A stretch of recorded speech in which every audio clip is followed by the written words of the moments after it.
Now to this, Scott Peterson, you all know the name, the man convicted in the 2002 murder of his pregnant wife Lacey and their unborn child.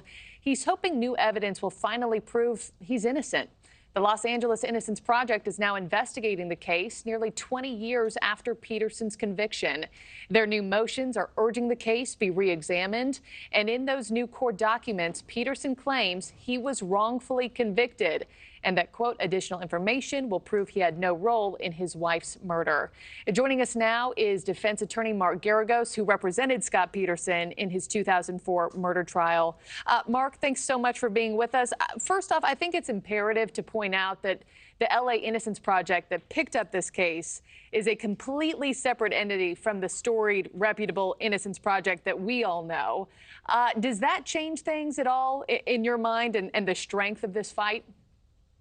No, not really. The Innocence Project that picked up this case was formed a couple of years ago in Los Angeles and has somebody who used to be at a project, the Loyola Law School where I went, and it appears that they've been doing great work. I mean, the idea, I suppose, is that they've taken a look at this. It's obviously 20 years from, at least it's been 20 years. I will tell you, I don't think anybody in real time knew the evidence better than I did, having lived with it and tried this case. And I know it was very unpopular at the time to say, but I never saw anything that convinced me that Scott Peterson was guilty. In fact, everything that I saw pointed towards his innocence. Mm-hmm.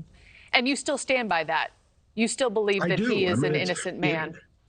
I will tell you, it has been at times a very lonely and unpopular belief to have. I mean, if you go through the so-called evidence in the case, I could debunk virtually every single thing, but people have, or a lot of people have, a visceral reaction to this case that does not correspond to the evidence. Yeah, this was one of those infamous cases that the whole country followed. Speaking of the evidence, you know, I had a viewer write to me that it seems a lot of this hinges on the Medina burglary that happened, as well as the fact that police, quote, failed to investigate exculpatory evidence.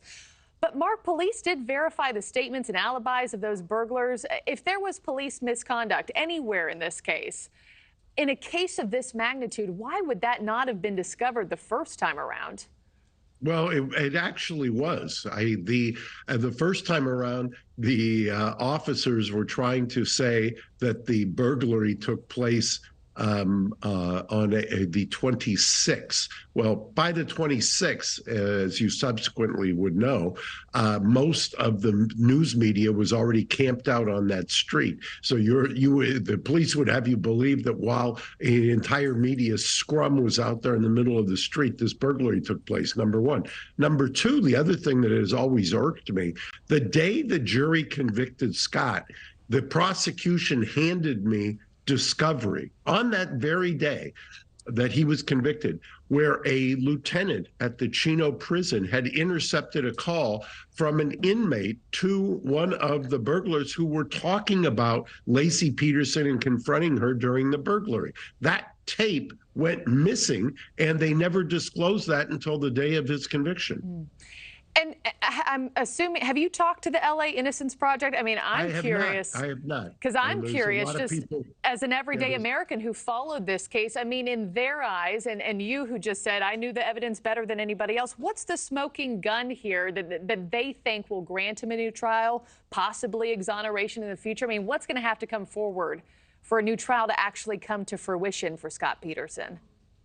Well, I don't know that I would be in a position to characterize what they think. I have always thought that the complete collapse of any kind of forensic evidence tying Scott to a crime. Remember, that house and that bay were probably the most searched and forensically tested two areas at the time. There was nothing there. Well, they've now got a van that they have recovered. They believe they'll do some testing there, and they have if in reading the motion, some other pieces of evidence that there appears now, 20 years later, to be techniques that can be utilized that will potentially point to a complete exoneration. situation.